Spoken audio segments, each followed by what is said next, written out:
Good Wednesday morning. What's up, everybody? Y'all come on inside the faith room. We're back again. What's up, Nate?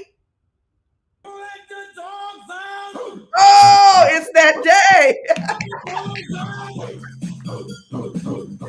Come on. I'm just gonna do that one time. Happy Founders Day to all the good What's up, brothers. y'all? That's what's up. Let me turn that down. Okay, I had to get that out the system. What's up, Faith Room?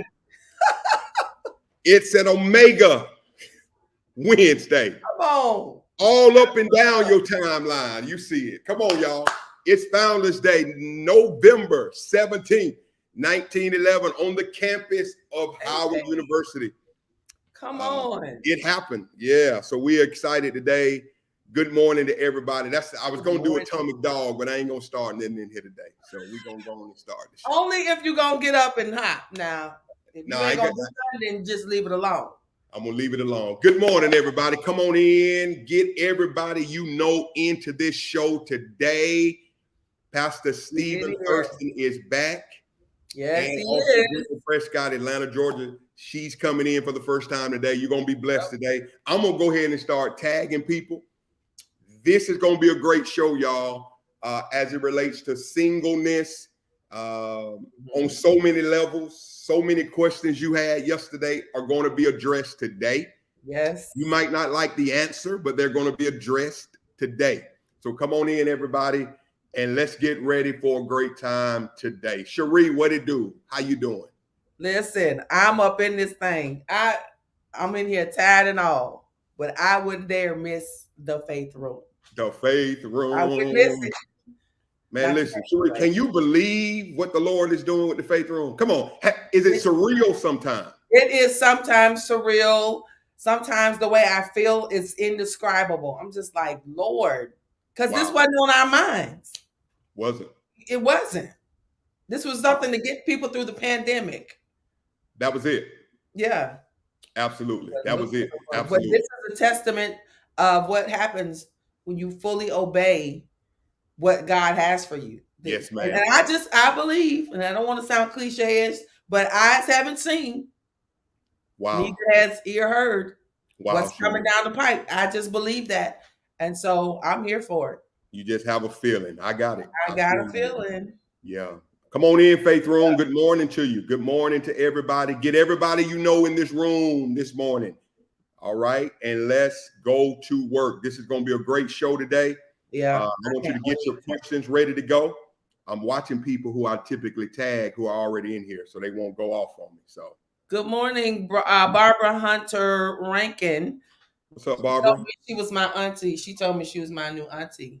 Okay, Barbara. In San Diego. Go on and adopt somebody, Barbara. Come on in, everybody. Good morning. Good morning. Good morning. Good morning. Cherie, my body was feeling a little weird yesterday. I guess it was the climate change. Probably. So I'll just what I did this time before I came to the West Coast, the week before, I took allergy medicine. I took vitamin C. I took vitamin D. I did the what's the packet? Emergency. I did all of that because I could not have another replay of Arizona. I couldn't do that again. You feel good now? Oh, I'm good. I was good in San Diego. Okay, got it. Yeah. Now let me give a shout out to Kay Green, who hooked your girl up with the best coffee gift basket ever. Okay. Like Starbucks coffee, another Starbucks thermal mug. I got coffee cakes. I got Starbucks gift card. Listen, I'm set over here. I like when people pay attention. You know what I'm saying? Sometimes you what they want you to have, and right. That's fine because sometimes y'all hit spot on. But when you pay attention and you see what people like and you go buy it, that's good. That means a lot. Absolutely, that's a good gift giver. Cherie, we're not gonna be long with these intros. Zatoria Curry, good morning, Songbird. Good morning. Yeah, because I want to give as much time as we can. So we're going about maybe 3 more minutes. And Brittany had some issues with being on an elevator that wasn't moving, but she's on her way. So she's coming in. She's in here now. So we're going to hold up in a second and make sure everybody's good. Good morning to everybody. Andrew Brooks, good to see you, little brother. Everybody give Pastor Nate a shout out. Happy Founders Day. Omega Phi Fraternity Incorporated. What is 110 years? 110. 110 today, y'all. And the Omega men will be out in full force today. In fact, no doubt about it. I'm going I got too many to name, so I'm just gonna give y'all one general. Yeah, just tag everybody. The love is real. Do it. Just tag. I got so many family that's in my family and my friends. Listen, man, I love y'all. Y'all go hard in the paint. Absolutely. Hard in the paint. Say it again. I'll go hard in the paint. Yeah. Y'all tag some people in here now. Come on. We're almost going with 5 minutes. How many live do we have, Cherie? 157. 157. Y'all, let's go on and get to 200. Come on, y'all. Let's go on and get to 200. Share on my page. And we're going to go ahead and get started. Share it to your page. Let's get to 200 and we're going to get going here. Good morning to you, everybody. Brianna, good to see you. Y'all, this is going to be some deep conversation today. I'm warning you right now. Hey, Minister Rolene, I'm tagging you, Miss Rolene. I got your back. Got your back, sis. Hey, Minister Rolene. Listen, I saw a few names that triggered something. We still need some people to assist in the area of greeters, in hospitality, greeters and ushers. So you will be so kind for the meetup I'm talking about. That's happening in March of 2022 in Las Vegas. We still need some people to sign up to help in the area of hospitality. So that means we need some people to be greeters. We need some people to help with seating people, as in, how ushers do. So if you will please inbox us in the Faith Room, we'll get your name to those team leads because they have to have a meeting by the end of this week and report back to Pastor Nate and I as to what they've come up with. And I know they're coming up short. Everybody wants to be on the registration team. So we're good with registration. Now we need some people over on hospitality. And and a lot of you don't like people. And so that's why you haven't signed up. Well, then that's valid. That's valid. So yeah, I don't need you making us shame. I don't like people. Make you shame. Right. Come on, y'all. And I say that in love. Don't you do it. To thine own self be true, I guess. That's right. Come on in, everybody. I need everybody to tag.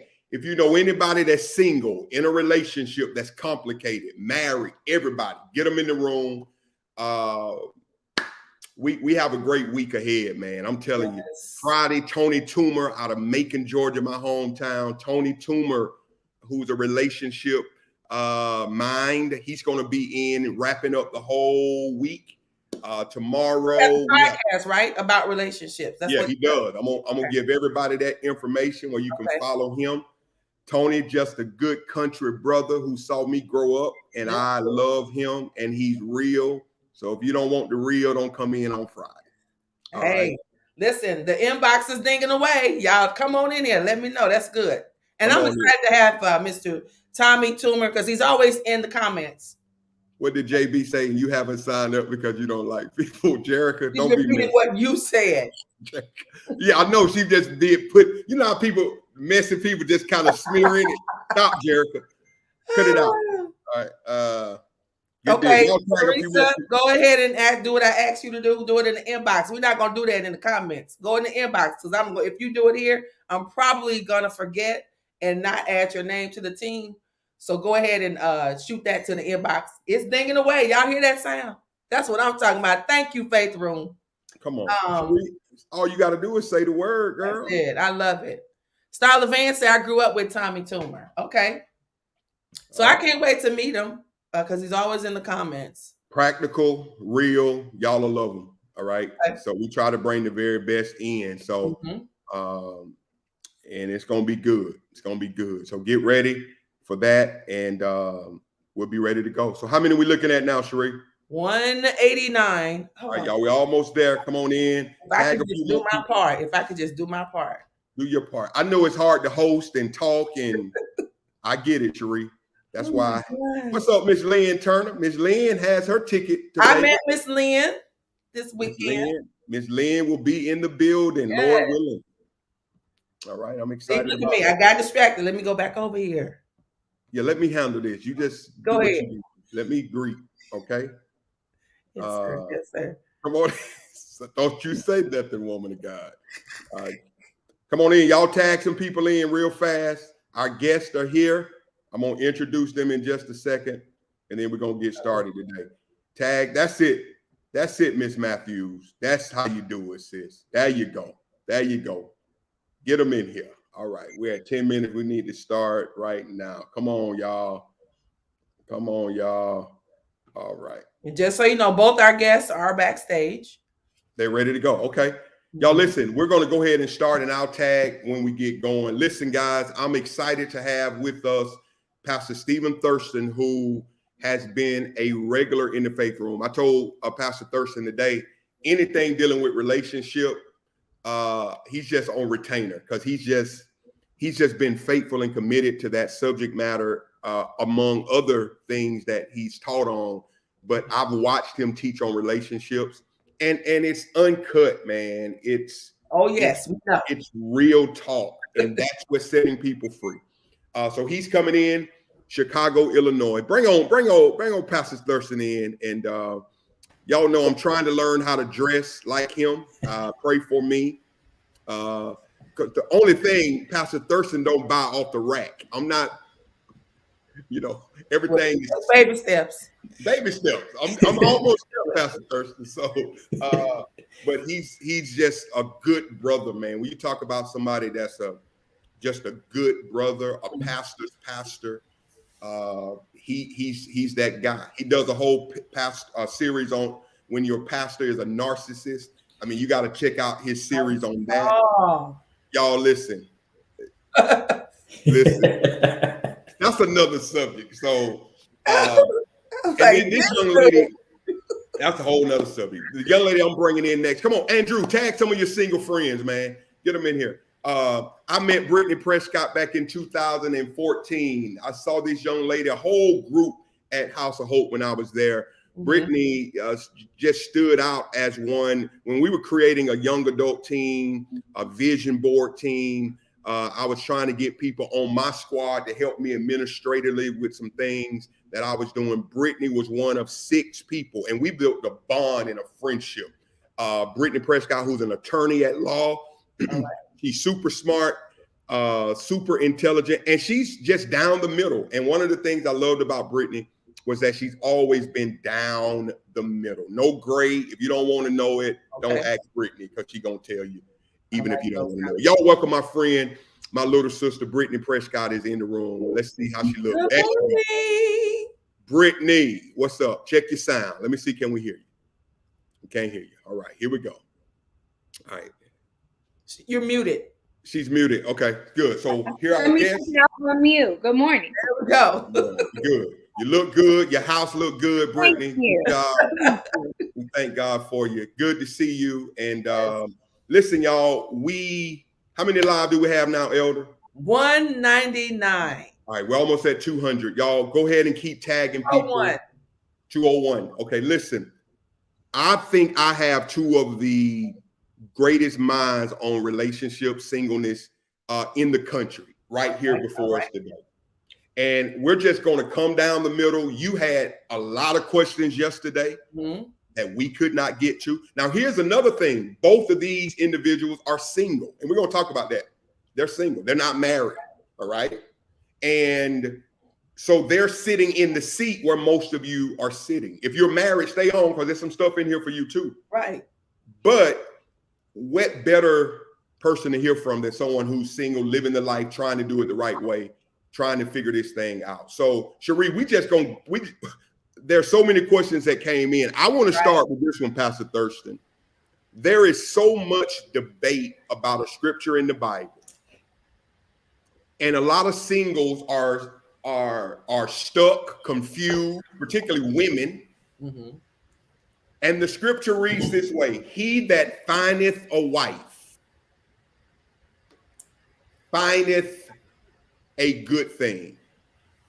All right. And so the overall thought is Should a woman wait on a man or not? Because a lot of women, a man got to find me. And we were taught that by our pastor, by our Sunday school teacher. Girl, don't you? Can y'all help us there? Pastor Thurston, I'm going to let you. Our mamas and daddies. Come on. Sure. So what does that mean? Break theology, challenge our thinking. If y'all get mad, just log off. Y'all better hold on. I'm already letting you know. That's first. I don't even know what the answer is. I don't even know what the answer is, but I'm just sure you better put your seatbelt on. You know it's going to be something, Elder Cherie, huh? Yes. Go ahead, man. Help us with that question. Happy to, man. First off, thank y'all for inviting me back. Always a pleasure to be connected with the Faith Room. So let's deal with this text. And Pastor Nate, I always say that anytime you take a text outside of its context, all you're left with is a con. And we have to stop misreading the Bible through a 21st century Western lens, baptizing it in an American flag with this colonized white evangelical flavor on top. Come on, man. This text is not saying what we've manipulated it to say. To find is to discover or to perceive by chance or unexpectedly. So this text is not a command or a directive for men to go out and hunt to find a wife. The text could be said in another way: whoever finds a wife finds something good. So in that context, it's really highlighting the woman and the value that's within her, not the act of finding. And so a good wife, in essence, is just a great blessing to a man. And so that's where we have to stay. And ladies, let me suggest that if you see something, you better say something. Wow. Because the numbers are not in your favor, especially if you prefer to date within your race. And to all of my sisters that live in Atlanta, I live part-time in Atlanta. Y'all know what I'm talking about. You better see it, grab it, snatch it, tie it up, tie it down. Because when you look at the number of African-American males that are not gay, that are not imprisoned, that, you know, it's just a population that just ain't never gonna be nothing. You got slim pickings. And so we have to move to this place where you're not sitting around just waiting. Yep, there's divine sovereignty, but there's also human responsibility. And you got a part to play if you want to be booed up. I'll close with this. We often reference this whole Ruth and Boaz piece. And I've seen this meme, this picture of a young lady on her knee proposing to a guy. And I've seen church people killing it. That ain't biblical, blah, blah, blah. That's just wrong. Well, let me help you to understand something. You have a limited scope on biblical context and history. When we look at Ruth and Boaz, Ruth actually proposed marriage to Boaz. I need us to start reading that text in its proper cultural context to recognize what she did and what was happening there. So ladies, if you want a man, you better open up your mouth, reach out and touch somebody's hand. Make this world a better place if you can. You can't sit back and be passive in this process. Wow. Brittany, what are your thoughts on that scripture as you've seen it, as you've experienced it? Have you ever took the initiative in your process, or how do you view this verse? Okay, so I think the pastor hit it out of the park with his response to that. But I would say my name is not Ruth. I'm not getting on nobody's knees proposing to nobody. Not going to do it. However, I do think there is value. I always say to be found by the right person, you got to be found in the right place. And so I think there's definitely value in putting yourself in those places to be discovered by the people that you want to be with. And so I think I practically do that by, number one, being my best self, showing up as my best self. All the way down to just how I show up even with my friends. Because I've had friends, one of my exes, my friends connected me to, because she was like, when I thought about what he would like and I thought about solid people, I thought of you. And so I think for sure, I think living in such a way that when people have eligible bachelors in mind, you are the first person that comes to their mind. I also think just trying to make sure, like I said, that when I walk in the room, I'm looking like something. I'm in shape. I'm absolutely doing the best things that I can do to put myself in a position to be discovered. I'm actually leaving my house, which I was the person, I am naturally a homebody. So that's a big thing for me. But, I'm not saying you got to help God, because God doesn't need our help, but But for sure, you're going to have to put in a little bit of initiative. Wow, that's good. Hey, Pastor Nate, let me jump back in. Jump in, man. We're talking, Doc. Go ahead. I'm on point with everything Brittany said. I'm responding more to the comments. Let's have clarity. I'm not suggesting that women go and propose to a man. I just want us to stop bastardizing the Bible and taking the Bible out of context and trying to make this text say what it doesn't say, and let you know from a scriptural, historical, cultural perspective that that's what happened. So when we see it happening in modern times, we don't demonize people and say, oh, you're going against God's will and God's way. Because again, many people don't even understand biblical marriage. And they talk about, oh, I want biblical marriage. Really? So you want to be somebody's property. You want to be bought. You want to be sold. That's another conversation. But I just want to help the people in the comment section understand your pushback. It's cool to push back on that, but understand if you go in the opposite way and try to bastardize the Bible, you're doing something bad. Wow, that's good. That's good. So let me ask y'all this then. For what's a good way for a woman? What would you suggest? Brittany, you talked about keeping yourself together, all of that. But as it relates to, you mentioned going out, making yourself available. That's important. But Pastor Thurston, you talked about if you see it, you better say something. What does that look? Give me an example. What does that look like without looking like you're thirsty? That's the word, thirsty. Yeah, y'all said it. Go ahead, thirsty. Yeah. I'll give an example of what that may look like. Sure. So let's say I'm out. So I'm flying down to Atlanta today. So let's say I'm at a restaurant and I see Brittany and she sees me, and she may, take an interest in me, at least from a visual perspective. A little eye contact, like crack the door so that I can then come over and then push the door open and engage the conversation. From a male perspective, so many females have this wall that's up, this defensive posture. And so off the bat, it's like, I ain't gonna even try. And that could be the match made in heaven. But this posture of defense, this wall is up. And we're like, nah, I'm good on that. And so just present yourself to be approachable, say something to let us know, hey, this may be an opportunity for us to engage further in conversation and see what can happen here. Wow, that's good. That helps. Listen, I hope that helps somebody. So ladies, be a little bit more open is what we're hearing. Make yourself available. As Brittany said, get out the house, keep yourself together. And, all that helps. So here's another question that was brought in. Then I'm going to let y'all kind of flow. Cherie, if you have any questions, you better throw it out. Someone asked this question. So let me go back, because I think a lot of times the reason ladies don't do it is because, and guys too, I guess, that rejection piece. Because what if the guy, so if you get your confidence up, and as a woman, he's like, okay, I'm gonna crack the door. But what if as the guy, he has that other train of thought that a woman should not be approaching him. I don't know. I guess you can't control how nobody thinks. Never mind. Let's move on. You just move on to the next one. Just go to the next one. Okay, got you. The fear of rejection. The fear of rejection. Now, here's a question. Can I offer up? Jump in. So one of the things that I guess one of the realizations that I came to this year is you have to like what likes you.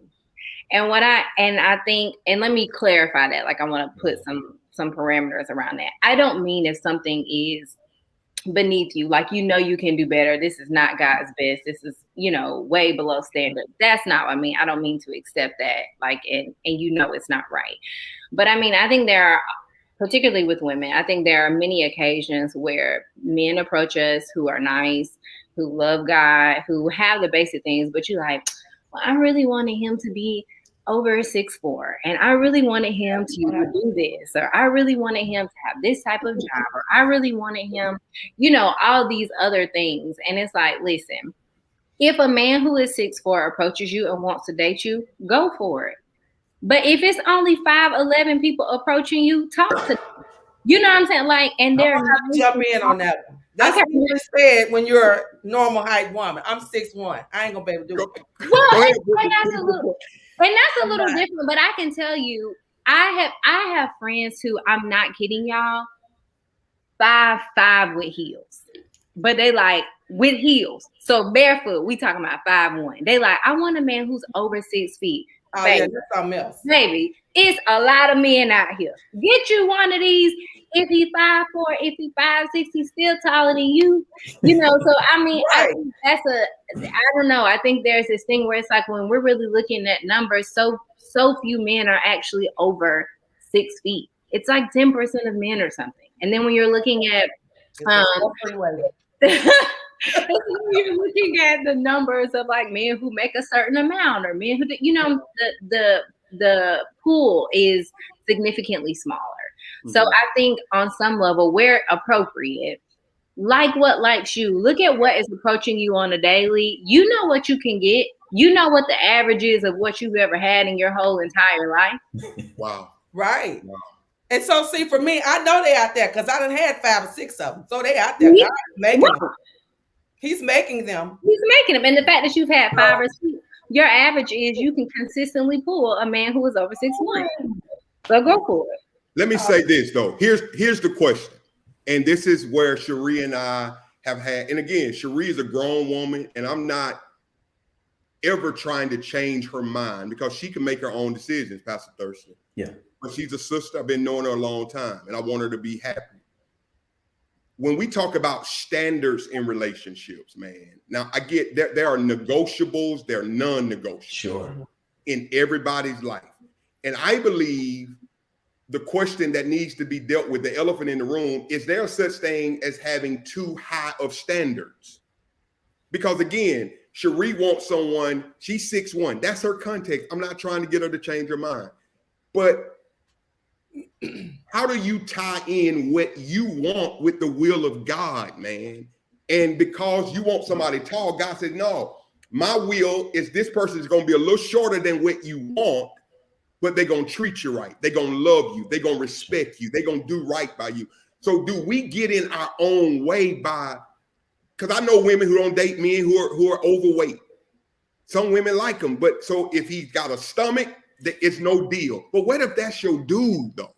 What if the woman, you know, because I know men, I want a woman with natural hair. I don't want a woman who wear weave. But what if, so y'all talk about, is there such thing as having too high of a standard? What do you say to a Cherie who's not bending on her height regulation, but what do y'all say to standards in relationship? I think that sometimes and oftentimes our type is why we're still single. Because we get stuck in this regimented space and we're not willing to step outside of our comfort zone. And I think you're dead on, Pastor Nate, that sometimes what God has designed for us doesn't meet the description that we've defined in our own mind. And we've got to be willing. At some point, we're going to get tired of being sick and tired of being in the state and the space that we're in, praying the same prayer, coming to the altar, crying the same tears over the same stuff. And we just have to yield to the fact that it may not look, the packaging may not look the way I want it to look, but what's on the inside is going to be what's best for me and for my life to help grow me and develop me and shift me to the next place in life. And so it's got to be about the vision. What's your vision and what's going to help you get the vision to come to pass in your life? And sometimes, again, doesn't look the way that we want it to look, but it's what's best for us. We don't like cod liver oil, but grandmama will put that stuff down our throat and we will be well in the wintertime. Wow, that's good. That's good. Brittany, what are your thoughts from a female perspective? Have you, because Brittany, you're successful. You're an attorney. You're educated. You got your stuff together. Have you had standard questions about your life? Are your standards too high? Can you talk about that from a female's perspective? I think along the way, I've had to prioritize what things are important to me. I've never struggled with meeting people who are, I don't know, whatever the standard is, like in the same space, like maybe educated or something like that. Like I've never struggled with that, I guess, because that's the space that I'm in. But everybody that I've dated hasn't been the finest person that I've ever met in my life. But I think at the end of the day, I had to kind of sift through like what things are important, what things have eternal value. When I'm trying to parent children, what is going to be important? If a standard is not directly related to that, then height is not going to raise my children. It's not. Now, I'm not saying I'm gonna go like Sheree was saying. I'm not saying I'm 5'4", so I'm not saying I'm about to go and get a person that's 5'2" and be like, "Height is not gonna raise my kids." But I have dated shorter people. I have dated men who were 6'4". I have dated men who were 5'6". So I mean, I'm looking at when we're dating and I'm trying to decide what is good for me long term, what I want my children to turn out like, what I want to do for the kingdom, what our purposes are. Those are the things that I'm considering. I think that is what should be a part of your standard. Certainly there needs to be a basic level of attraction, but all of the other stuff, that is not going to have eternal value. So I think as long as you kind of use that as a guideline for your standard, I think you're going to be fine. Absolutely.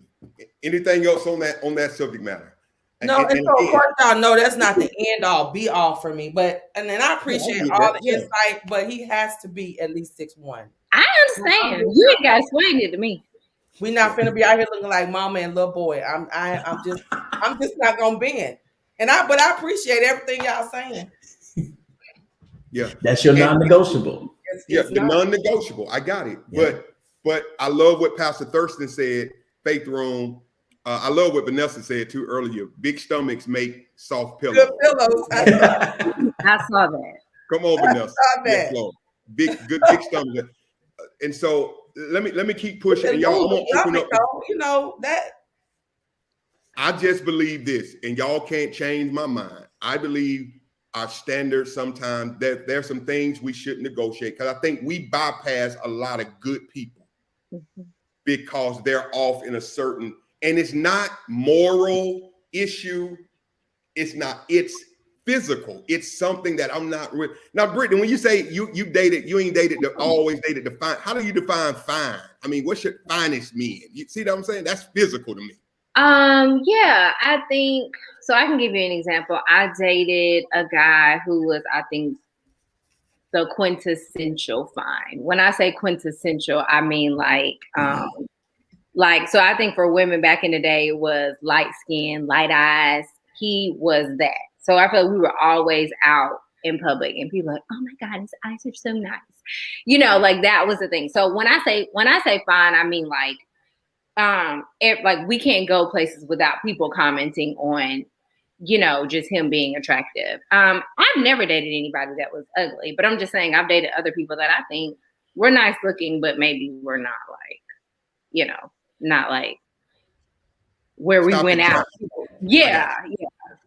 I got you. All right. That's good. That'll work. All right. Let me move on.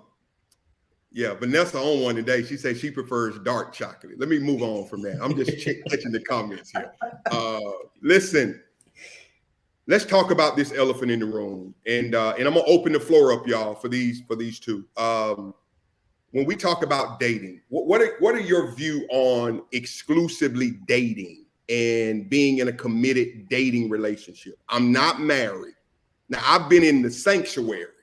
Let me go on and get the saints right now.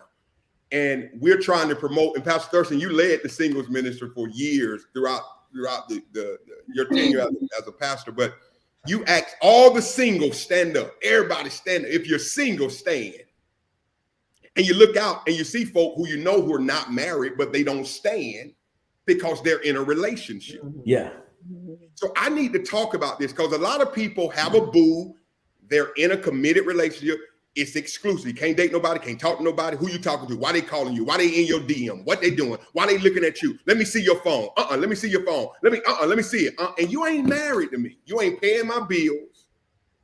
And that may be some cohabitating. And we 21st century, let's be real. Can y'all talk about exclusively, is that healthy to be on lockdown and you don't have a ring on my finger? We ain't walked no aisle. We ain't been to no courthouse. We ain't been to Vegas. We ain't nothing but dating. We'll talk about that. Let me start with Thurston and Brittany. Jump on that. My thing is date them all, sis. Get it in. Have fun. Until that relationship reaches a place where you have a conversation and the conversation is had and an agreement is made between the two people that we are in an exclusive space. Not an expectation. Many of us have expectations, but they haven't been communicated to the other person. So we're really not functioning on the same page. And so until that conversation is had where you're on the same page, enjoy yourself. explore, because I think that the point of dating is discovery. And you are then in that place and position to discover what you do like and don't like. And sometimes you don't know what you don't like until you experience what you don't like. And so again, until that conversation has commenced where you both say, it's you and me, we ride or die, we're moving to a particular place in life together, explore and have fun. Right. So you believe in multiple dating, to date multiple people. I guess. And be honest with people. Be honest with people. Hey, we going out, but I'm seeing other people too. Again, until we come to the place where it's just you and I. Absolutely. Okay, here we go. I feel a little. James Cray said, "Date them all." That crazy. That's a good question, Brittany. Let me hear from a female's perspective.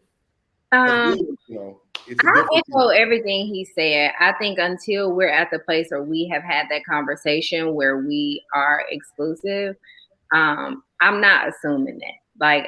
And I think women sometimes, because we are hopeless romantics, we're like, oh yeah, we've been hanging out. No, we're gonna be real clear.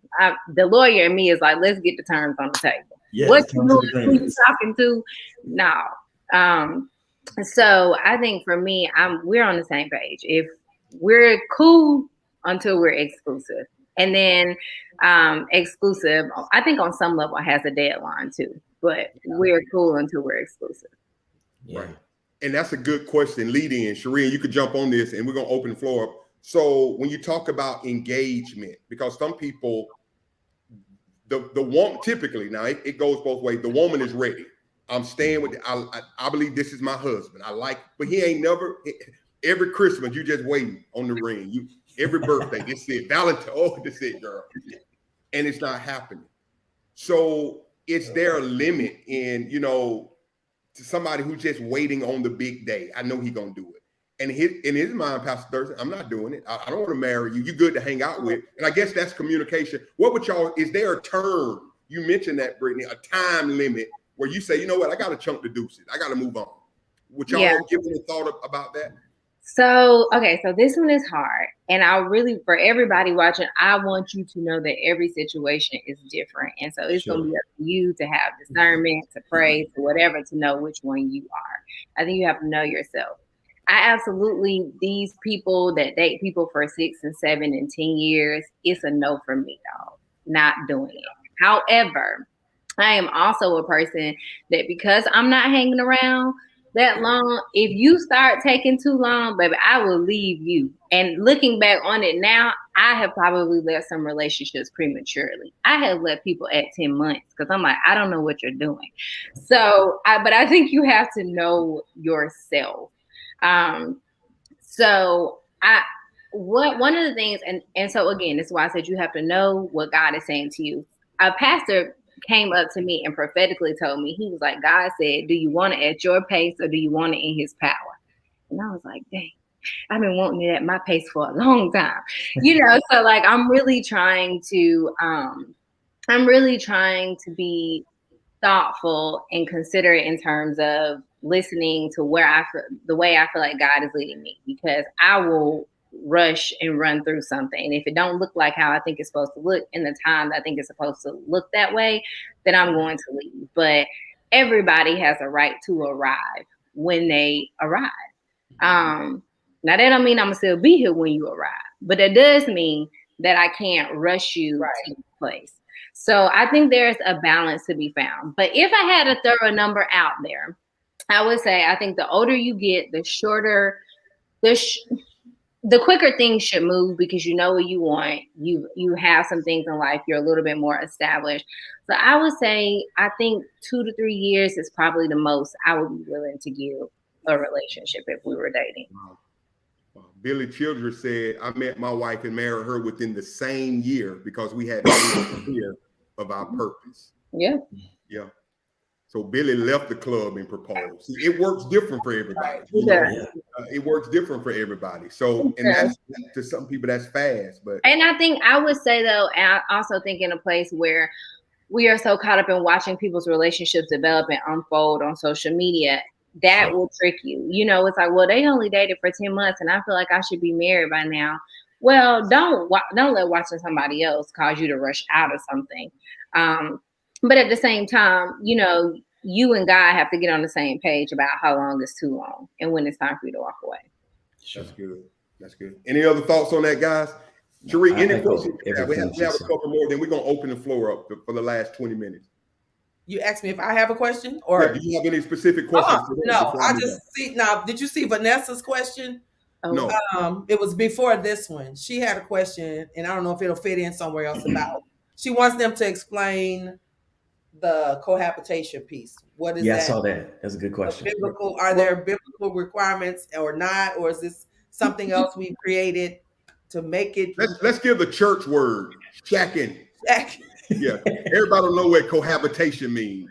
Again, so is that something? I guess you said, is that something that's biblically living together incorrect, or is that something we made up again in the name of it's in the Bible?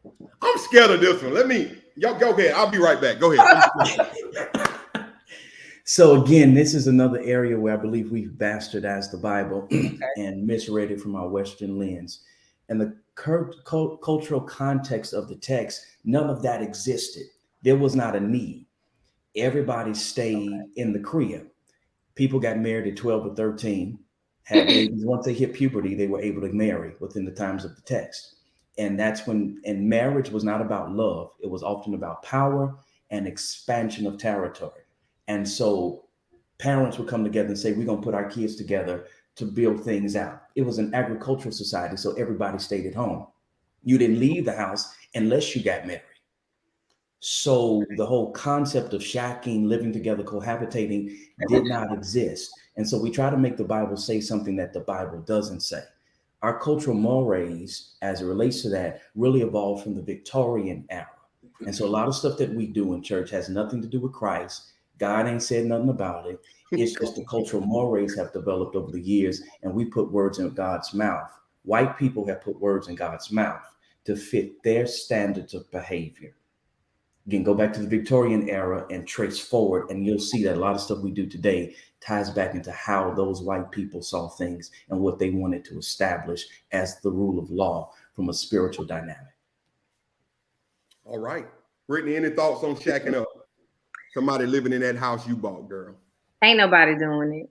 I pay the bills over here for me. I don't pay for nobody. So you can't live with me. You're gonna have to live in your own house. But I think so. For all the things that the pastor just said, I mean, I guess technically two people could technically live together. I think is the reason there has been the issue is because I think it promotes obviously the premarital sex. And most people do not have the willpower to live with people, sleep in the same bed and abstain. So I think that that's kind of why it's been frowned upon. And to be honest, I mean, most people you can't even do it and you don't even live in the same house. So, I mean, probably living together would likely make it more difficult. But just as a general principle, I pay my bills for me. When we get married, you can pay my bills for me, but I'm not going to be paying your bills, so you can't live with me. That's not wow. And y'all, I'm telling my age, but we're not living in the Three's Company era. Y'all remember Jack Tripper had the two female. That was a good situation for Jack. Some of y'all young folk don't know what I'm talking about. But Jack had two female roommates, and Jack was trying to get them some, but Christy and Janet, they never gave it to him. Jack tried. So y'all going on, we just roommates. Quit that foolishness. Come on. Yeah. Stop playing, man. Stop it, y'all. Because I think the aspect of the fornication, that's when you get into the questions of the shacking up. And, I'm going to go to my own room at 10 o'clock and we just go out. That sounds good. Come on, y'all. Yeah, that sounds good. That sounds good. But that's a good thought from both perspectives. Y'all, I'm going to open the floor up for some questions. Go ahead and type your questions in for this group. How many live do we have, Elder? 260. We're 260 live right now. Y'all, we're going to take the next 15 minutes. Any questions you have? There's one on the screen. Yeah, someone asked this question. What phases or cycles did you have to go through to be okay with being single? But you guys have to go through any phases or cycles to be okay. Yeah, I'll jump in, especially as a single pastor of megachurch, not looking at singleness as a detention and marriage as graduation, which is the way it's often framed in church. Hold on, Thurston. Say that again. Hold on, God. In church, we often frame it as singleness is like detention and marriage is graduation. Come on, Thurs. And so there's no in between. It's just you're supposed to know what you're doing once you get married. So getting rid of that out of my mindset, and then understanding that being single isn't a bad thing, in spite of the fact that it's not always fun, nor is it always easy. The reality is that often the most significant pressures of singleness come from within, because what happens is we internalize the external pressures and expectations around us, leading us to aim to please or to meet the expectations of other people. And those internalized external pressures then lead us to date who we said we'd never date, tolerate what we said we'd never tolerate, accept what was previously unacceptable, all to abate being alone and single. Wow. And so once I got rid of all of that, I was comfortable and cool in being in this single space. Oh, that's powerful. Looking at singleness. That's it, Jermaine. Bishop, at like detention and marriage as graduation. That should have set somebody free right there. But that's often how the church, that's how they view singleness. And that's always the goal, is to get single people married. Why you not married? Yeah. Brittany, what's your thoughts? What were some of the phases or cycles you had to go through to be okay with your single season? I think so. There are periods where I feel like I was more okay with it than periods where I wasn't. I didn't go on a date for 4 years. And I was very okay with it at the time. I think and one of the things that I think at the time I was living at home with my parents, not that I'm recommending anybody move back in with their parents, but I'm saying that to say having a sense of community, I always had somebody to talk to. I always had something to do. So I was very okay with it. I wasn't like, oh my gosh, I'm lonely. Like I almost didn't have space to like kind of miss that person. So I think that was the thing. And then I think there were certain places where I was like frustrated with it. Like, well, God, when is it going to be my turn? But I think coming out of that, like reminding myself that when I have stayed in relationships because I thought I wouldn't find anybody else, I was like, I'll never find another person like this. I've always found somebody else. So I think telling not believing the lies that I've told myself, or that the enemy tells me, or that society tells me, because even though statistics are a very real thing, like Pastor Thurston said earlier, I always remind myself, all I need is one. I can't marry everybody anyway. Yeah. So if 99.9% of the people are not right, that's got to be okay with me. And when you are, especially, everybody can't be with me anyway. That's just what it is. And I think you have to see it that way for yourself. If I meet people and I get more no's than yeses, that's because this thing is right. This thing is special.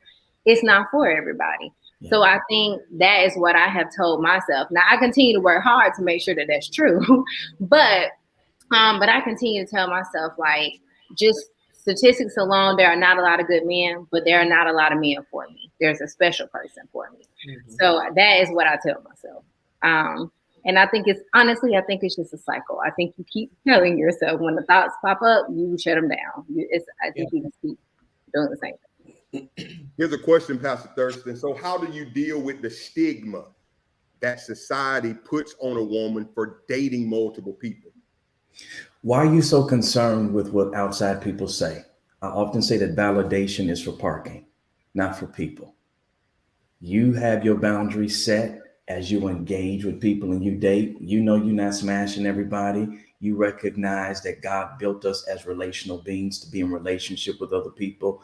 God gave us a sex drive and a sex switch. God created us in our totality. God didn't stop at our waist, and then the devil came in and made our genitals, and then God picked back up with our thighs. All of us is God created and God inspired, even your sexuality and your sex drive. You just create the boundaries around that. All of that is in place to keep us in connection and relationship with people. So date your people, have your boundaries, move forward in a healthy way, And then hopefully you'll get to the place where one of those people is the one that you're going to lock it down with. And then y'all move forward. Don't put everybody else's thinking. I think I would also add to that.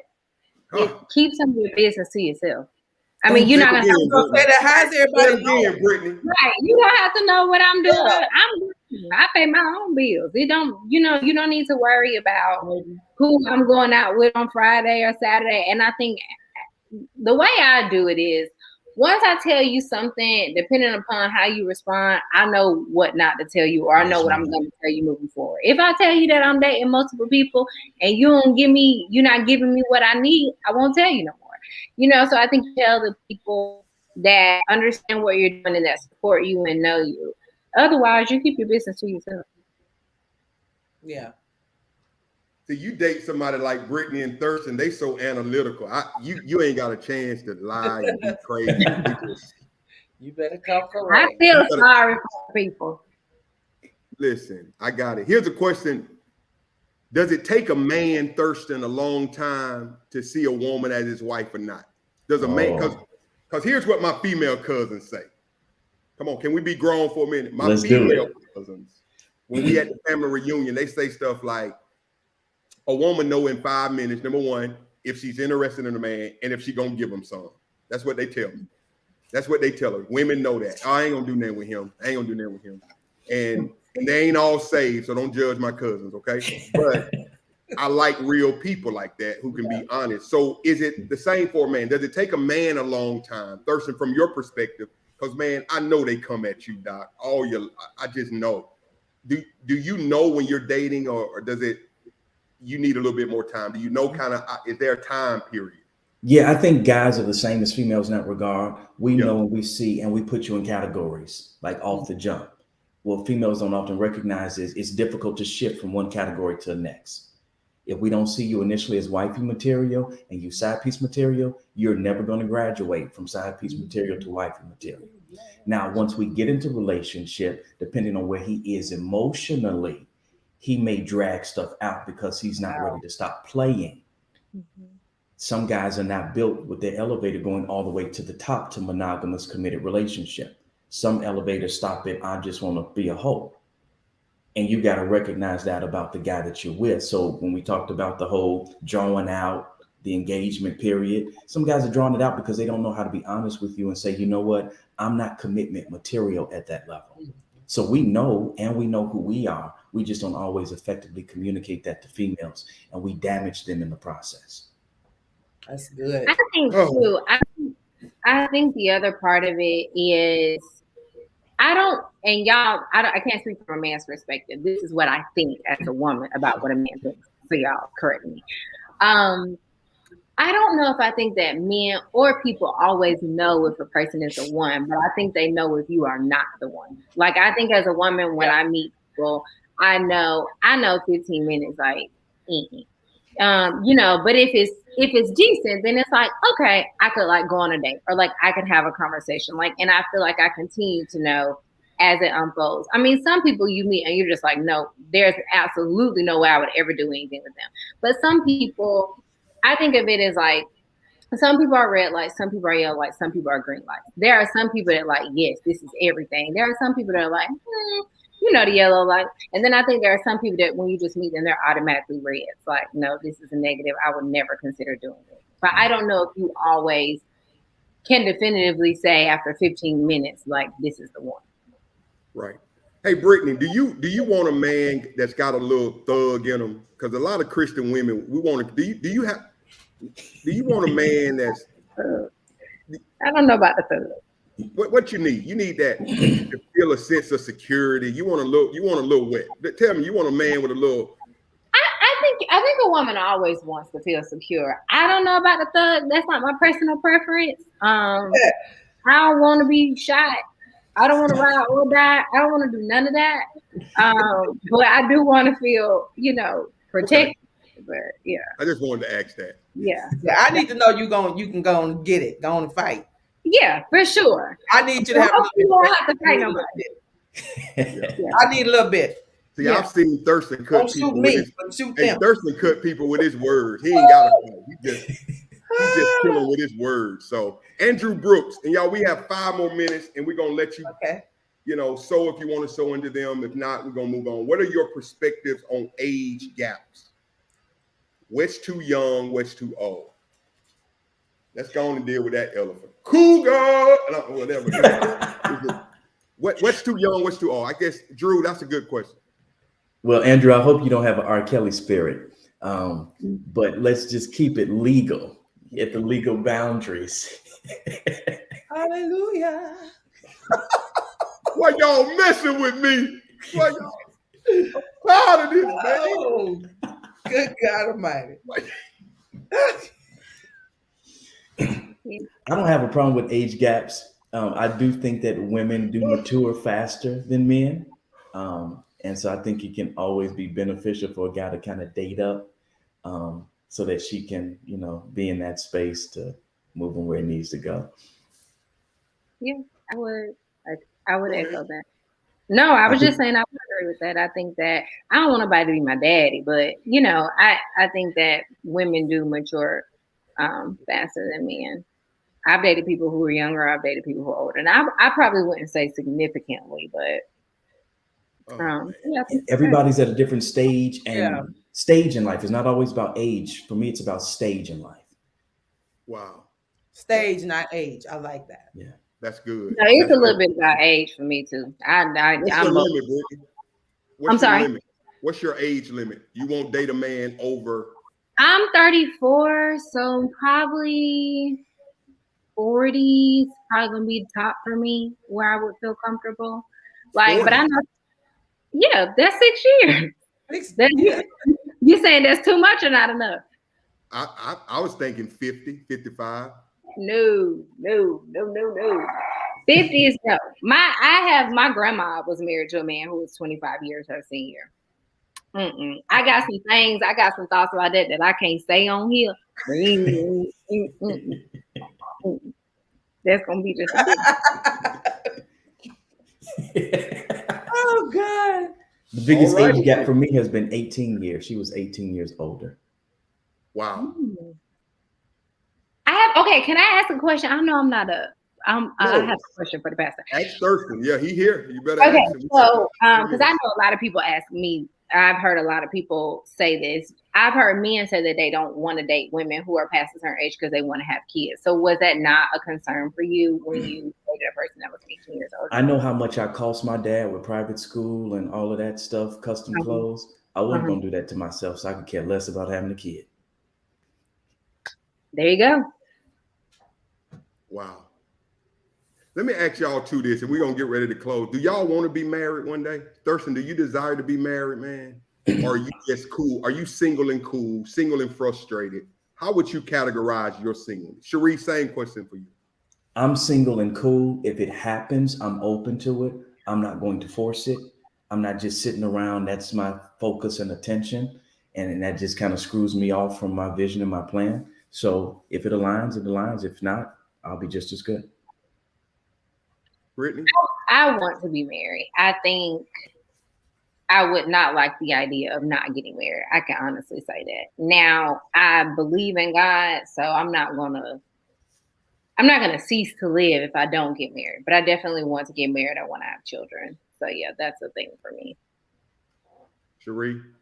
I agree with Pastor Thurston. I'm cool in the space I'm in, and I'm not saying it won't ever happen for me again. I've been married, so I know what it feels like on both sides. And right now, I'm just loving my freedom. I like to move when I want to move, and So yeah. See, having been married gives you a very unique perspective. Yeah, absolutely. It's different, and so I don't knock those who have never been. And then there are even some who have been married before, but they just feel like they're a wife or they are a husband, and they desire that again. Mm-hmm. And yeah, so it's not at the forefront of my mind, but if it happens and I feel it, then hey, let's do it. But right now I'm good. My last question is, I'll throw this in. I have one more question. Go ahead. Preaching something the other week, and so my mom texted me after the service, or during the service as we're going off TV, and was talking about taking care of your parents when they get older. And she was like, hey, I know you're going to take good care of me and your dad as we're getting older, but who's going to take care of you when you get older, since you ain't married and you ain't gave us no grandbabies? So since she wanted to be smart, I had to get smart back with her. I said, well, by the time I'm 70, I have about 3 Brazilian girlfriends age 30 that's spending all my money taking real good care of me. Yeah. Well, there's a will, there's a way. There are options. There are options, Brittany. What do y'all say to this? The last question. And tomorrow, y'all, we're going to get into more of the marriage side of this thing of relationships. And because there are a lot of people who are married and unhappy, Thurston, married and want to be single, married, and it's complicated. Yeah. This whole idea, when do you leave? So talk to the person who's single again, man. Because what we're seeing now, people jumping from one relationship. Yes. Right into another relationship. Yep. Right into it. Can y'all give some thought and advice? This is the last question. Can I bring y'all back? Y'all like a tag team. I like it. I like it, man. Brittany, thank you for working us in your busy schedule, sis. And same with you, Pastor Thurston, man. Y'all have busy lives. Thank you for thinking of it. Talk to that person, man, who's just, they want it so bad. They just won't heal. Is there a healing process? Can y'all, last word, Pastor Thurston, and then Brittany, I'll let you have the final word. Yeah, I'll give them 4 quick points to maneuver through. Number 1, deal with the discomfort, acknowledge your true feelings and sit with them. Number 2, you've got to remain in reality, cancel the pity party, and develop a plan for moving forward. Number 3, I want you to celebrate your courage. You've been through a relationship. You have the courage to engage. It's difficult to engage in relationships. We know it's pee in the dating pool, but you still jumped in it. So celebrate your courage to jump in that pee-filled pool. And then number 4, practice self-compassion. Because sometimes you've got to encourage yourself. And it's that healthy self-talk that's going to help you to heal faster and more effectively. And just reframe that rejection. That last ride is over. Gather your things and move on to the next attraction, because it could actually be better than all the other ones you've written before. Yeah. I mean, wow. That's I think I would say you got to be an active participant in your healing process. And I think going through that for however long that takes. I had a breakup some years ago and I went to therapy. Sometimes I sat on my floor and cried. I got up and went to work the next day, but I did what I had to do. And I believe that at some point I was going to turn a corner. And that is what I say. Everything is a season. And tables turn, seasons change, and you have just got to remember that you're going to come out on the other side one day. And then I think the other thing that I would say is keep believing in God. Like, keep believing that the God that brought you this relationship can bring you another one. And I think sometimes I think I always say, if you don't believe that you're going to have anything, what you have is going to be all that you were able to believe for.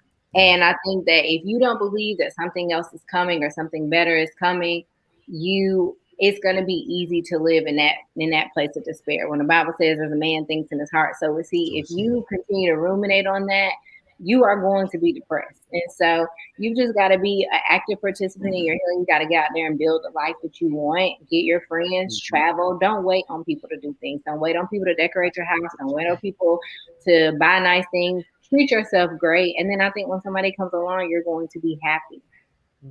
Yeah. Well, y'all, years ago, I tried to hook Brittany up with a few people. It didn't work. And she, so pray, I tried. I tried. And so I'm gonna leave. You were the worst at that. Yeah, I know. And I'm going to leave it alone. But thank you both for being here. Cherie, if people want to sow, we want to give them that opportunity to sow. We are blessed to be able to bring guests in. So if you want to sow, you can. If you don't have it, that's fine. But if you want to sow into these individuals, we could do that as well. Thank you both so much. Can y'all give us a charge for the day, Pastor Thurston? You know that one-liner, man. Yeah, Pastor Thurston. That we could I would say continue to have your mirror moments. That's the title of my book. Have your mirror moments, and that's where you change what's within so that you can change what's around. Once you change what's within you, everything around you will begin to shift. Wait, say that last part again. Change what's within so that you can change what's around. All right. Y'all listen, it's been a great day. Cherie, I'm just chewing on everything today. And so y'all, we're gonna send y'all to lunch today. Brittany, I know you like Chick-fil-A, so I'm gonna get you some Chick-fil-A today. Thurston, I got you, whatever, Chicago, whatever. I'm headed to the ATL, so I'll grab some Chick-fil-A too. Oh, you're heading to Atlanta. Okay. Man, good deal. Be safe, man. Love you both. Faith Room, we will be back tomorrow to push this relationship conversation. We're the Faith Room, y'all. Real people, real concerns, getting real solutions. Take care, everybody. Peace.